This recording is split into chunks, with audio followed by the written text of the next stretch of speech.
The Universal Combat League archives on Nexus Prime were, quite frankly, a monument to organized smugness. Row upon row of crystalline data cores hummed with the collected combat histories of every species that had ever thrown a punch, fired a weapon, or engaged in what the galactic community generously called ritualized violence. Before we begin, YouTube shows me that 93% of you haven't subscribed yet. Subscribing is free, it really supports our community, and I'd love for you to be part of it. Also, drop a comment and let me know where you're watching from. The facility itself stretched across 3 levels of polished metal and energy barriers, all designed to make visitors feel appropriately insignificant in the face of 50,000 years of documented warfare. Gary, to anyone who'd earned the right, stood in the center of it all, hands shoved deep in his jacket pockets, wearing the kind of grin that usually preceded either genius or catastrophe. Sometimes both. The human historian had that particular brand of cocky confidence that came from spending too much time in libraries and not enough time learning when to keep his mouth shut. "So," Gary said, rocking back on his heels as he surveyed the impossible expanse of archived data, "this is where you keep all the records of galactic combat, huh?" The creature that had introduced itself as Qualmoth, though Gary suspected that was the alien equivalent of calling someone Steve, rippled its collection of tentacles in what might have been amusement or irritation. With beings that looked like someone had crossed an octopus with a filing cabinet, emotional nuance got a bit tricky. "Indeed, human Gary," Qualmoth intoned, its voice carrying that particular tone reserved for explaining obvious things to slow children. "Every significant combat engagement, every championship bout, every warrior's triumph and defeat for the past 50 millennia, all meticulously catalogued, cross-referenced, and verified." "Meticulously," Gary repeated, nodding as if deeply impressed. "Cross-referenced. Verified. Got it." He paused, letting his gaze wander across the vast archives. "So where exactly do I find the human entries?" The sound Qualmoth made could generously be described as a chuckle, though it sounded more like someone gargling with gravel. 3 of its tentacles gestured toward a small, almost apologetically tiny section tucked away in what was clearly the archive's equivalent of a corner closet. "The human combat records occupy approximately 0.003% of our total collection," Qualmoth said, and Gary could practically hear the italics in its voice. "A fascinating study in optimistic documentation, one might say." From somewhere behind Gary came a sound that definitely qualified as snorting. He turned to find himself face to face. Well, face to whatever those were, with something that looked like it had been designed by a committee of people who'd only ever heard bears described secondhand. The creature was roughly humanoid, if humans were built like walking tanks and covered in what appeared to be naturally occurring armor plating. "Brechtel of the 9th Conquest Legion," the creature announced, apparently deciding introductions were in order. "And you, soft meat, are about to provide us with considerable entertainment." "Soft meat?" Gary raised an eyebrow. "That's new. I've been called a lot of things, but that's definitely going in the top 10. Brechtel's version of a laugh sounded like rocks being fed into a blender. "Your species' combat prowess is, how do you say, legendary in its absence." More aliens had started to gather, drawn by what was apparently the galactic equivalent of watching someone try to prove their pet goldfish was secretly a shark. Gary found himself surrounded by a collection of beings that looked like the universe's most diverse and terrifying book club. "See? Here's the thing," Gary said, his grin widening as he became the center of attention. I keep hearing about how humanity has no combat records, no victories, no place among the warrior races, but that seems— He paused, tasting the words. Incomplete.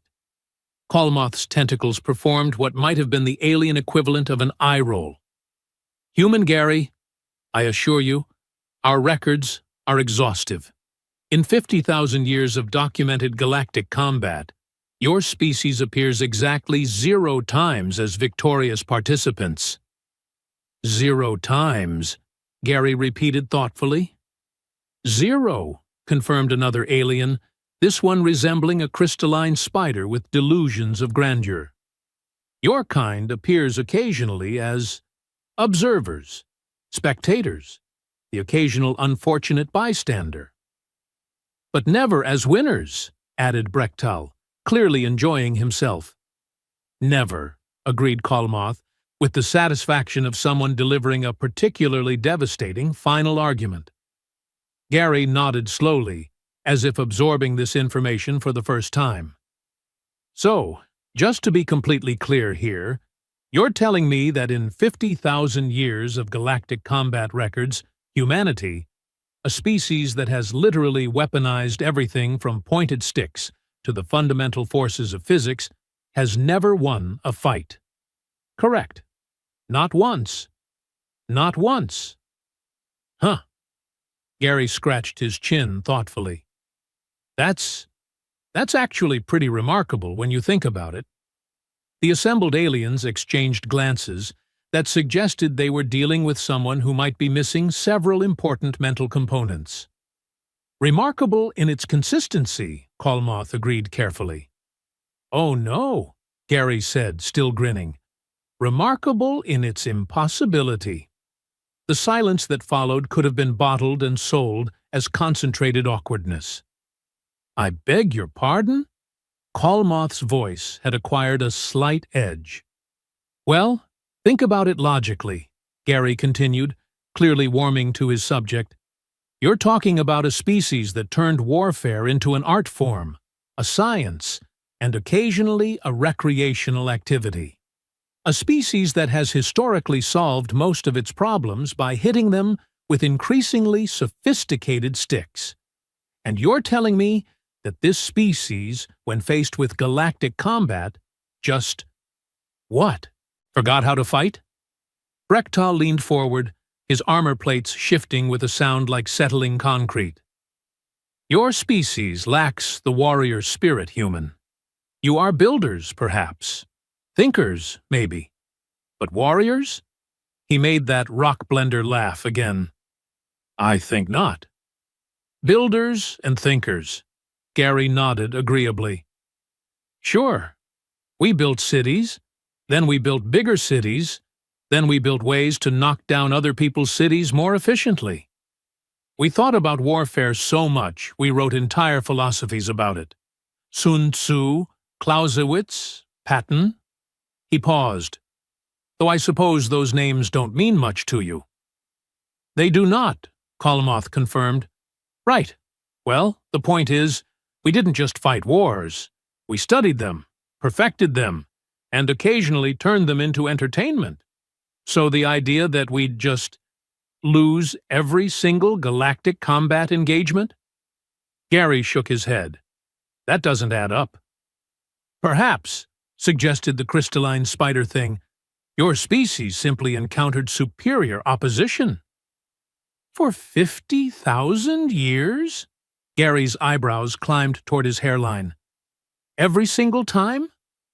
Never got lucky? Never faced someone having an off day? Never encountered a species that was worse at fighting than we were? He gestured around at the assembled aliens. I mean, no offense, but some of you look like you'd have trouble opening a particularly stubborn jar, let alone winning a fight.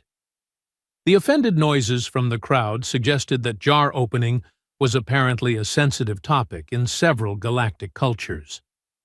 The records are clear, Kalmoth said, its voice taking on the tone of someone explaining basic mathematics to a particularly slow student.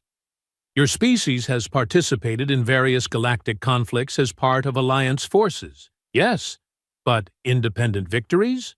Championship titles? Arena triumphs? Zero. Zero, Gary mused. You keep saying that word, because it is accurate. Is it, though?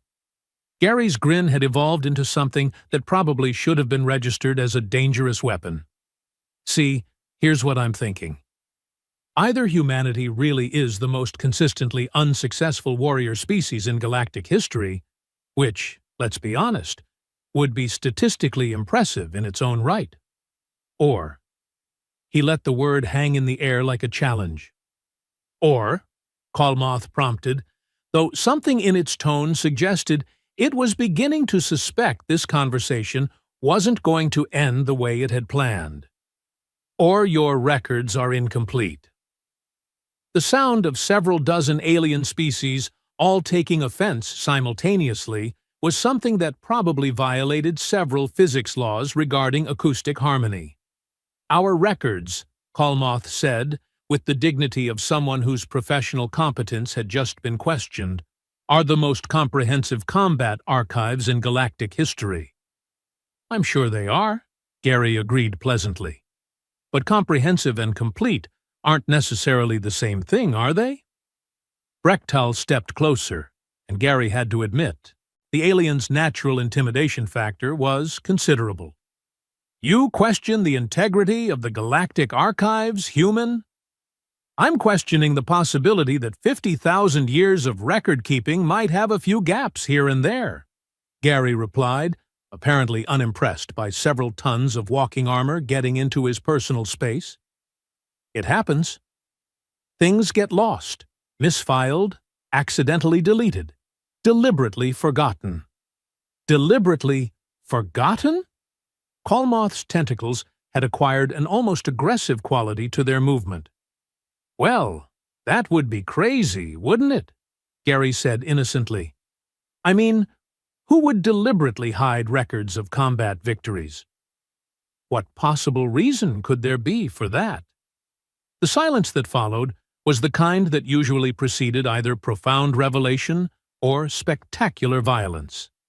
Possibly both. You wish to examine the records personally, Kalmoth said finally. It wasn't a question. I thought you'd never ask, Gary replied, clapping his hands together with the enthusiasm of someone about to prove a point that was going to make a lot of people very uncomfortable. And as the assembled aliens exchanged glances that ranged from curious to concerned to outright worried, Gary couldn't help but think that this was going to be even more fun than he'd hoped. Gary's request to examine the records personally had created what could diplomatically be called a situation. Less diplomatically, it had caused Kalmoth to develop what appeared to be a nervous tic, involving the rapid coiling and uncoiling of its uppermost tentacles. The digital archives contain all relevant information, Kalmoth insisted, gesturing toward the crystalline data cores with the desperate enthusiasm of someone trying to sell a broken hover car. Fully searchable, cross-indexed, with holographic visualization capabilities. Digital's great, Gary agreed, nodding as if seriously considering the option. Love digital. Very convenient. But you know what I love even more? What? Kalmoth asked, though its tone suggested it really didn't want to know. Primary sources. The way Kalmoth's tentacles froze suggested that primary sources were apparently fighting words in the archival community. Primary sources, the alien repeated slowly, as if Gary had just suggested they should resolve their differences through interpretive dance. You know, the original documents, the actual physical records that all this fancy digital stuff is based on. Gary's grin had acquired a quality that made several nearby aliens take a step backward. Those still exist, right? You wouldn't have just digitized everything and thrown away the originals, would you? The sound Kalmoth made was somewhere between a sigh and the noise a deflating balloon makes when someone's having a really bad day.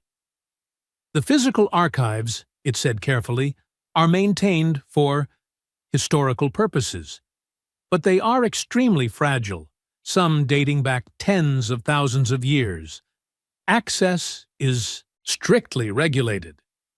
"I'll be gentle," Gary promised, with the sort of sincerity that had never once in human history preceded someone actually being gentle.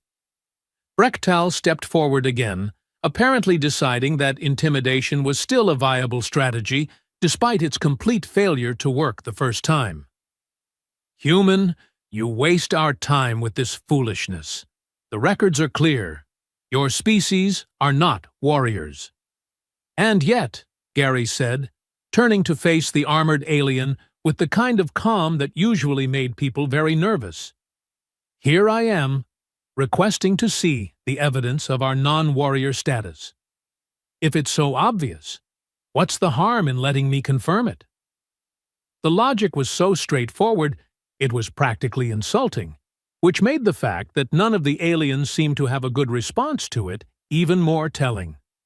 "Very well," Kolomoth said finally, its voice carrying the resigned tone of someone who had just realized they were about to make a terrible mistake, but couldn't figure out how to avoid it. "But you will be supervised, and you will handle the documents with the appropriate reverence." "Reverence," Gary nodded solemnly. "Got it. Maximum reverence. I'll be so reverent, you'll think I'm conducting a religious ceremony." 20 minutes later, Gary found himself in a sub-basement that looked like someone had crossed a library with a museum, and then decided the whole thing needed more mood lighting. Ancient scrolls, crystalline tablets, and documents made from materials he couldn't identify were arranged in climate-controlled cases that probably cost more than most planetary defense budgets. Kolomoth had summoned 2 additional tentacled beings, who appeared to be either assistants or witnesses to what the archivist clearly expected to be Gary's imminent humiliation. They floated nearby with the patient air of people waiting for a particularly entertaining disaster. "These," Kolomoth announced, gesturing to a series of cases with the dramatic flair of someone unveiling a particularly impressive piece of evidence, "are the complete physical records of all major galactic combat engagements for the past 50,000 years. Gary whistled, genuinely impressed despite himself. That's actually pretty amazing. How do you organize something like this?" "Chronologically, by species, by conflict type, and by outcome," one of the assistants supplied helpfully, "with cross-references for alliance structures, technological developments, and tactical innovations." "Tactical innovations," Gary repeated thoughtfully. "That sounds promising." He approached the first case, peering through the transparent aluminum at what appeared to be a scroll made from some kind of metallic fabric. "So this would be—" "The earliest records," Kolomoth confirmed. "The founding documents of what became the Universal Combat League. The first organized interspecies combat competitions." Gary nodded and moved to the next case, then the next, his eyes scanning the contents with the focused attention of someone who actually knew what they were looking for. The aliens watched him with the patient amusement of people observing a child's futile attempt to understand adult concepts. "Interesting," Gary murmured, after examining several dozen cases. "Very interesting." "Finding what you expected, human?" Brechtal asked, with the satisfaction of someone watching a predictable outcome unfold. "Actually, no," Gary admitted cheerfully. "I'm finding something much more interesting." The aliens exchanged glances. "Which is?" Kolomoth prompted. "Well, for starters, I'm seeing plenty of references to Earth conflicts. Lots of them, actually. The Terran-Altarian border disputes, the Sol system defense actions, the human-Kethvar trade war." He paused at another case. The Luna incident, the asteroid belt campaigns, the... He frowned. This one's partially damaged, but it looks like it says, the final championship. Minor engagements, Kalmoth dismissed with a wave of tentacles. Skirmishes, defensive actions, nothing approaching a true victory. Huh? Gary continued his examination, his frown deepening. That's weird, though, because some of these records seem to be missing their conclusions. The silence that followed could have been used to preserve food. Missing? One of the assistants asked carefully. Yeah. See this one? Gary pointed to a crystalline tablet that appeared to have been deliberately cut or broken along one edge. The Terran defense of Proxima Station. It details the entire engagement right up until it doesn't. The conclusion's just gone. Ancient documents suffer degradation, Kalmoth explained, though its voice had acquired a slightly strained quality. Damage occurs over time. Sure, Gary agreed, but it's funny how all the damage seems to occur right at the point where the outcomes would be recorded. And look at this one. He moved to another case. The human tactical response to the Void Fleet invasion. Again, detailed records right up until the resolution, then nothing. Brechtal leaned in to look at the document Gary was indicating. Coincidence, he declared, though he didn't sound entirely convinced. Maybe, Gary said, but here's what's really interesting. Look at the organization system you mentioned. Chronological, by species, by conflict type, by outcome. But I'm seeing gaps in the chronology. Not random gaps, systematic ones. Almost like someone went through and removed specific entries. The temperature in the room seemed to drop several degrees. That's... Kalmoth began. Impossible, Gary suggested helpfully. Yeah, that's what I thought too. But then I found this. He pointed to a scroll that seemed older and more elaborate than the others. This appears to be some kind of master index, a reference guide to other documents, and it mentions something called the closing fight. Ring any bells? The way every alien in the room suddenly found somewhere else to look suggested that bells were indeed ringing, and they were playing a tune nobody wanted to hear. Never heard of it, Brechtal said quickly. Too quickly. Funny thing about master indexes, Gary continued conversationally, they're really hard to edit completely. You can remove the documents they reference, but the references themselves tend to hang around, like archaeological evidence of things that used to be there. He pointed to another line in the ancient scroll. And this one mentions something called the Last Stand Protocol. That sounds ominous, doesn't it? Kalmoth's tentacles had begun performing what looked like an interpretive dance, representing the concept of barely controlled panic. These are obviously clerical errors, the archivist managed. Ancient scribal mistakes. Meaningless references to events that never occurred. Right, Gary nodded. Or they're references to events that someone really, really wanted people to think never occurred. The silence that followed was the kind that usually preceded either a confession or an explosion, and Gary's grin suggested he was perfectly happy with either option. The moment Gary mentioned the Last Stand Protocol, something fundamental shifted in the room's atmosphere. It was like watching a group of people suddenly realize they'd been playing poker with someone who'd been counting cards the entire time. Kalmoth's tentacles had stopped their nervous dancing and gone completely still, which somehow managed to be even more unsettling than the frantic coiling had been. The two assistants had moved closer together, as if seeking comfort in numbers, and Brechtal had gone from looking smugly confident to resembling someone who'd just remembered they'd left the stove on back home. You know, Gary said conversationally, running his finger along the edge of the ancient master index, I've spent a lot of time in archives. Human archives, mostly, but the principle's the same. And there's something every good archivist learns pretty quickly. Which is? Kolmoth asked, though its voice suggested it really didn't want to know the answer. It's almost impossible to completely erase something from the historical record. You can try, sure.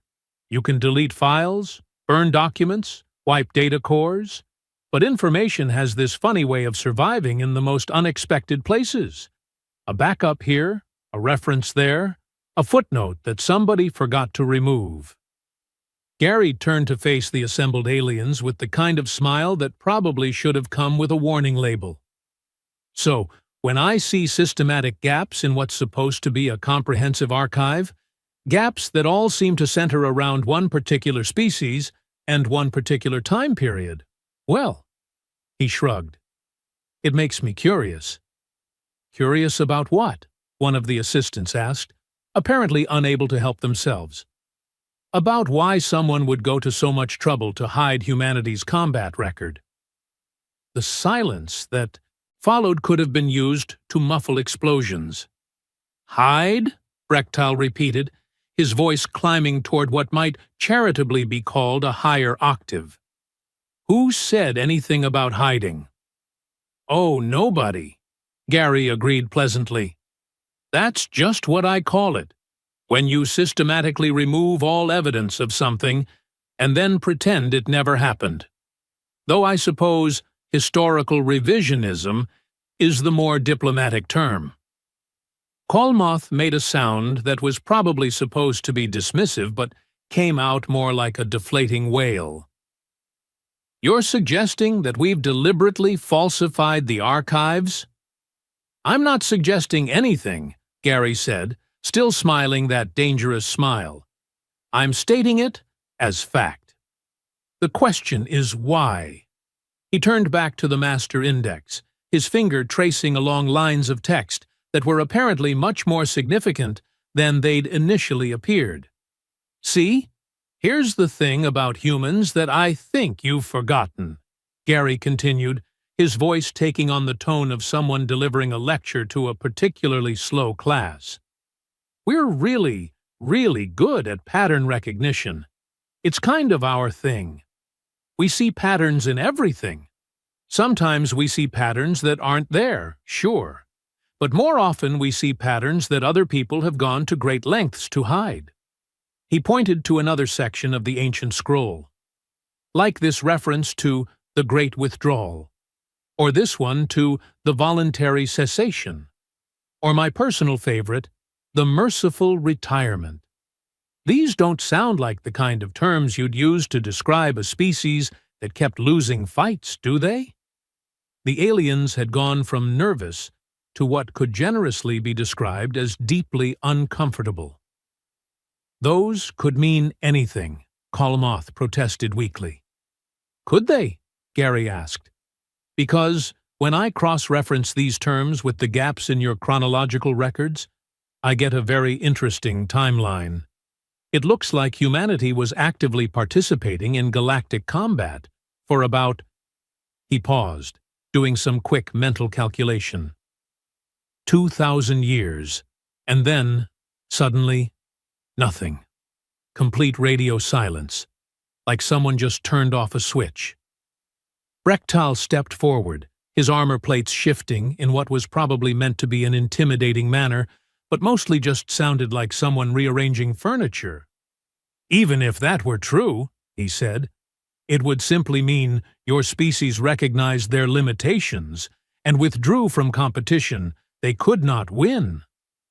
Ah, Gary said, holding up one finger in the universal gesture of someone about to make a very good point. But that's where your logic breaks down. Because if humanity withdrew due to consistent failure, why would you need to hide the records? Failure isn't something you cover up. It's something you document as a cautionary tale. The temperature in the room seemed to drop another few degrees. No, Gary continued, warming to his theme, you only hide records of something you don't want people to remember. Something that might give them ideas. Something that might make them ask uncomfortable questions. He turned to face Qualmoth directly, and his grin had evolved into something that belonged in a predator's playbook. You didn't hide humanity's failures, did you? You hid our successes. The sound Qualmoth made was somewhere between a gasp and a whimper. That's... one of the assistants began. Impossible? Gary suggested. Let me tell you what I think happened. I think humanity didn't just participate in galactic combat. I think we were good at it. Really good. So good that it scared the living daylights out of everyone else. Brechtal made a sound that was probably supposed to be laughter, but came out more like someone choking on their own disbelief. Humans? Successful warriors? Preposterous. Is it, though? Gary asked. Think about it. What's the one thing that every other species in this galaxy has in common when it comes to combat? The aliens exchanged confused glances. Honor codes, Gary said when no one answered. Traditional fighting styles, ritualized combat with established rules and expectations. Everyone fights the way they've always fought, following patterns that go back thousands of years. He began pacing, his hands gesturing as he built his argument. But humans? We don't have honor codes when it comes to survival. We have one rule: win. It doesn't matter how. It doesn't matter if it's fair. It doesn't matter if it's traditional or honorable or aesthetically pleasing. If it works, we'll use it. The aliens had gone very, very quiet. We're adaptive, Gary continued. We improvise. We innovate. We look at your traditional combat styles and we find the flaws, the weaknesses, the blind spots. And then we exploit them. Not because we're cruel, but because that's how evolution wired us to survive. He stopped pacing and turned to face the group again. I think humanity didn't just win fights. I think we revolutionized the entire concept of galactic combat. I think we were so unpredictable, so adaptive, so consistently successful that the other species couldn't compete anymore. Qualmoth's tentacles had begun trembling. And I think, Gary said, his voice dropping to almost a whisper, that eventually someone made us an offer we couldn't refuse.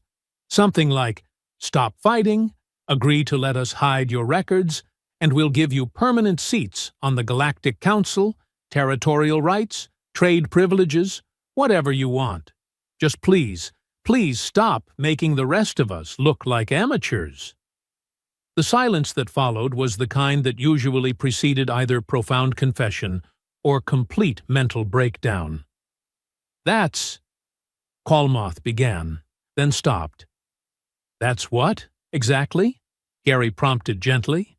That's completely accurate, the archivist said, in a voice barely above a whisper. Brechtal made a sound like a building falling down, and Gary's grin threatened to split his face in half. The confession hung in the air like a toxic cloud, and Gary watched with considerable satisfaction as the implications began to dawn on the assembled aliens. Brechtal looked like someone had just explained that his entire concept of reality was actually an elaborate practical joke, while the two assistants had moved from seeking comfort in numbers to what appeared to be contemplating a career change.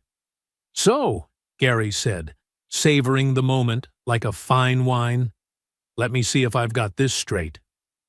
Humanity dominated galactic combat so thoroughly that you all got together and basically paid us to go away. It wasn't quite like that, Qualmoth protested weakly. Oh, no? Gary raised an eyebrow. Then please, enlighten me. How exactly was it? The archivist's tentacles performed what looked like the alien equivalent of wringing hands. Your species changed everything. Combat had been civilized, Honorable. Predictable. Boring, Gary suggested helpfully. Traditional, Kalmoth corrected, though its tone suggested it might actually agree with Gary's assessment. There were rules, protocols, established methods that had been refined over millennia. And then humans showed up and threw all that out the window, Gary guessed. Brechtal finally found his voice, though it came out as more of a croak. You used tactics that were considered unsporting. Unsporting, Gary repeated, tasting the word. Like what? You studied your opponents, one of the assistants said accusingly, as if this were somehow cheating. Before fights. You learned their weaknesses, their fighting styles, their psychological profiles. Gary stared at the alien. You didn't study your opponents before fighting them? It was considered dishonorable, Brechtal muttered. A warrior should face their opponent with courage and skill, not with advanced intelligence. Right, Gary said slowly. So you were basically showing up to gunfights with knives, except you were also blindfolded and had one hand tied behind your back because anything else wouldn't be sporting enough. The way the aliens all avoided eye contact suggested this was an uncomfortably accurate assessment. You also, Kalmoth continued with obvious reluctance, refused to follow established combat protocols. You would change tactics mid-fight, adapt to your opponent's strategies in real time, use unconventional weapons. Unconventional weapons, Gary interrupted. Such as? Furniture, Brechtal said flatly. Gary blinked. I'm sorry? In the arena of Maktor, your champion defeated the crystalline overlord of Nexus using a chair. A chair? A chair? Gary paused, trying to process this information. Was it at least a really good chair? It was standard arena seating, one of the assistants said miserably. Aluminum composite with synthetic cushioning. Huh. Gary considered this. And this was effective? Devastatingly so, Kalmoth admitted. The crystalline overlord had trained for centuries to counter traditional weapons. Swords, energy, blasts, projectile weapons, psychic attacks. Nobody had ever thought to prepare for improvised, furniture-based combat. Because that would be insane, Brechtal added. Or brilliant, Gary suggested, depending on your perspective. The silence that followed suggested the aliens were still working out which perspective they preferred. But that wasn't the worst part, Kalmoth continued, its voice taking on the tone of someone confessing to terrible crimes. Your champions didn't just defeat their opponents, They what? Gary prompted when the archivist trailed off. They helped them, Brechtal finished, sounding like the words physically hurt to say. Gary's eyebrows climbed toward his hairline. Come again? During fights, one of the assistants explained miserably, human champions would offer tactical advice to their opponents, point out weaknesses in their defense, suggest better fighting stances, recommend training regimens for improvement. While actively defeating them, Kalmoth added. So, let me get this straight, Gary said, his grin returning with interest. Human fighters were so much better than everyone else that they could simultaneously beat their opponents and coach them on how to fight better. Yes, came the collective miserable response, and this was bad. It was humiliating. Brechtal exploded, his armor plates clanking with indignation. Warriors who had trained their entire lives, who came from proud martial traditions spanning thousands of years, were being treated like students by species who had only recently learned how to leave their home planet. Ah, Gary nodded understandingly. So it wasn't that you couldn't beat us. It's that we were making you look incompetent while we beat you. Worse, Kalmoth said quietly. You were making us better fighters, while you beat us. Some species saw improvements of hundreds of % in their combat effectiveness after facing human opponents. And that was a problem, because it meant that humans weren't just superior warriors, one of the assistants said. You were superior teachers, superior strategists, superior innovators. You were taking combat itself and evolving it beyond anything we had imagined possible. Gary whistled softly. So we weren't just winning the game, we were changing the rules while we played. Exactly, Kalmoth confirmed. And it became clear that if humans continued to participate in galactic combat, within a few generations, every other species would either be fighting like humans or would be completely outclassed. Hence the offer we couldn't refuse, Gary concluded. The Galactic Council was unanimous, Brechtal said heavily. Humanity would be granted full membership status, territorial rights, trade privileges, and technological exchanges in return for voluntary withdrawal from competitive combat. And agreeing to let you hide the records of our success, Gary added. That was considered necessary to preserve morale among the other species, Kalmoth admitted. Gary leaned back against one of the archive cases, his expression thoughtful. You know, when you think about it, that's actually pretty impressive. We were so good at fighting that you had to bribe us to stop. Please don't phrase it like that, one of the assistants pleaded. How would you prefer I phrase it? Diplomatic resolution of competitive imbalance? Kalmoth suggested hopefully. Nah, Gary said cheerfully. I like my version better. He pushed himself away from the archive case and turned back to face the group, his expression suddenly becoming much more serious. Now, he said, his voice carrying a note that made every alien in the room take an involuntary step backward. About that closing fight. The mention of the closing fight had an effect on the assembled aliens that could best be described as catastrophic. Kalmoth's tentacles went rigid. Brechtal's armor plates began rattling like a percussion section having a nervous breakdown, and the two assistants looked like they were seriously considering the benefits of spontaneous teleportation to anywhere else in the galaxy. The closing fight, Gary repeated thoughtfully, watching their reactions with the focused attention of a scientist observing a particularly fascinating chemical reaction. That sounds important, final, definitive, even. It was, Kalmoth began, then stopped, apparently realizing that anything it said was only going to make the situation worse. It was what? Gary prompted gently, though his tone carried the kind of gentle menace that suggested patience was not unlimited. It was the event that precipitated the negotiations, one of the assistants said quickly, apparently deciding that confession was preferable to prolonged suspense. Ah, Gary nodded. The straw that broke the camel's back, as we'd say. What exactly happened? The silence that followed could have been weaponized. You don't actually know, do you?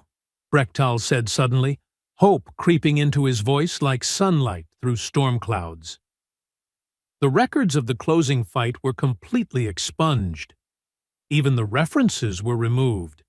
You can't possibly. Gary's grin returned with the intensity of a small star going supernova. Funny thing about being really, really good at pattern recognition, he said conversationally. Sometimes you can reconstruct entire events just from the gaps they leave behind. He turned back to the master index, his finger tracing along lines of text that suddenly seemed much more significant. See, when I cross-reference the timeline of the Great Withdrawal with the emergency sessions of the Galactic Council, and then factor in the sudden spike in planetary defense budgets across 15 different sectors, I get a pretty clear picture of when this closing fight took place. The aliens were hanging on his every word, with the horrified fascination of people watching a natural disaster unfold in slow motion. And when I look at the energy signatures recorded by the deep space monitoring stations during that period. Gary paused, pulling out a small device that looked suspiciously like it might be accessing restricted databases. Well, let's just say something very impressive happened in the Andromedus Arena complex. You can't access those records, Kalmoth protested weakly. They're classified at the highest levels. Are they? Gary asked innocently. Gosh, that's embarrassing. Good thing I'm just a librarian and not someone who might know how to work around galactic security protocols.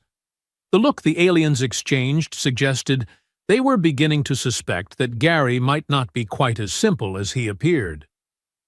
The energy readings, Gary continued, studying his device with the concentration of someone decoding ancient hieroglyphs, indicate that something occurred in the arena that required the activation of emergency containment fields, backup power systems, and…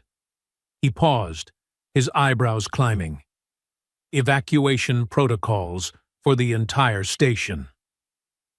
There was a small technical malfunction, Brechtal said quickly.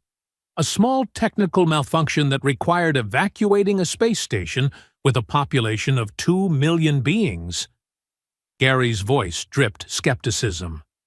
What kind of technical malfunction was that? The dangerous kind, one of the assistants offered helplessly.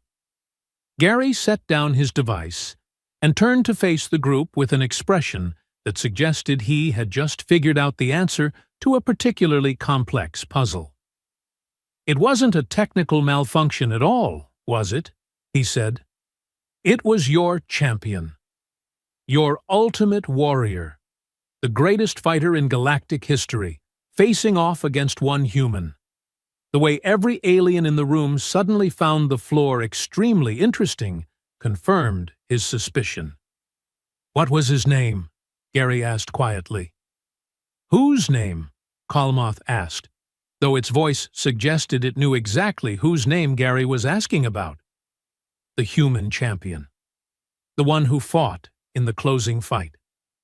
The silence stretched until it became almost physical. Jack, Brechtal said finally, his voice barely above a whisper. Jack, Gary repeated. Just Jack? He said surnames were for formal occasions, one of the assistants said miserably, and that since he was about to break several thousand years of combat tradition, formality seemed inappropriate. Gary's grin threatened to achieve orbital velocity. Tell me about the fight, he said. We can't, Kalmoth protested. It's forbidden to speak of. By who? Gary interrupted. By the same galactic council that agreed to hide humanity's combat records? The same council that paid us to stop fighting? The same council that's been living in terror for 2,000 years that someone might ask the right questions? He gestured around the archive chamber. Well, congratulations. Someone just asked the right questions. So you can either tell me about the closing fight, or I can keep reconstructing it from the evidence until I figure it out myself. And trust me, the version I come up with is probably going to be much more embarrassing for everyone involved. The aliens looked at each other with the desperation of people who had just realized they were trapped in a room with a ticking bomb, and the only way to defuse it was to confess to crimes they'd spent millennia trying to forget. The closing fight, Kalmoth began slowly, was supposed to be the ultimate demonstration of galactic martial supremacy. The greatest champions from 500 species fighting in succession against humanity's representative. 500 species, Gary repeated, in succession. Against one human. It was meant to prove that while humans might be competent against individual opponents, they could not possibly stand against the combined might of galactic civilization. And Jack won, Brechtal said flatly. All of them? All of them. Gary whistled softly. That's actually pretty impressive. But you said something happened that required evacuating the station. Winning 500 fights in a row doesn't usually— He didn't just win, one of the assistants interrupted, his voice carrying the tone of someone confessing to witnessing a miracle. He gave a running commentary. Gary blinked. Come again? During the fights, Kalmoth explained with obvious reluctance. Jack provided detailed analysis of each opponent's technique, suggestions for improvement, and tactical advice to the audience about how they could apply these lessons to their own combat training. While fighting 500 opponents in a row, Gary said slowly. While defeating 500 opponents in a row, Brechtal corrected miserably. And this caused the evacuation because by the time he reached opponent number 300, one of the assistants said, half the audience had started taking notes. Gary stared at them. Taking notes. Detailed notes, Kalmoth confirmed, on technique, strategy, combat philosophy, adaptive tactics. The humans had turned a championship fight into a master class, Brechtal said, his voice carrying the tone of someone describing the end of the world. By opponent 400, species representatives were requesting permission to record the proceedings for training purposes. And by opponent 490, the assistant continued, 3 different governments had submitted formal requests to hire Jack as a military consultant. Gary leaned against the archive case again, his expression somewhere between amazement and delight. So, let me see if I understand this correctly, he said. Your ultimate demonstration of galactic martial supremacy turned into a human giving a public lecture on how everyone else could fight better. Yes, came the collective, defeated response. And that's when you decided to make us that offer we couldn't refuse. The negotiations began before the fight was technically over, Kalmoth admitted. Gary shook his head in wonder. You know what the really funny part is? What? Brechtal asked, though his tone suggested he really didn't want to know. I'm not even a warrior, Gary said cheerfully. I'm actually just a librarian, like I said. The silence that followed was the sound of an entire galaxy's worth of assumptions crashing down at once. But if I were to mention to my government that there might be some interest in reopening negotiations about humanity's retirement from galactic combat, that won't be necessary, Kalmoth said quickly. The current arrangements work perfectly well for everyone involved. Oh, I'm sure they do, Gary agreed, pushing himself away from the archive case with the satisfied air of someone who had just solved a particularly challenging puzzle. I'm sure they work perfectly well indeed. And as he headed toward the exit, whistling what sounded suspiciously like a victory march, the assembled aliens could only watch and contemplate the uncomfortable truth that sometimes the most dangerous warriors were the ones who didn't even realize they were fighting.